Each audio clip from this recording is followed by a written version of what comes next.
ह्या शिमग्याच्या दिवसामधी होते गावाची पंढरी, गाव शिवाचं घर मंदिर होई प्रसन्न गाव पांढरी. देवा तुझं हे सार ऋण असं जमल कसं विसरून, देवा तुझं हे सार ऋण असं जमल कसं विसरून.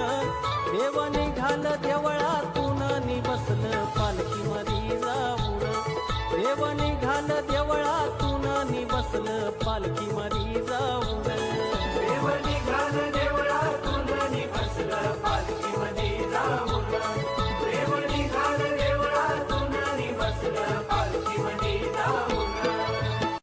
ह्या शिमग्याच्या दिवसामधी होते गावाची पंढरी, गाव शिवाचं घर मंदिर होई प्रसन्न गाव पांढरी. देवा तुझं हे सार ऋण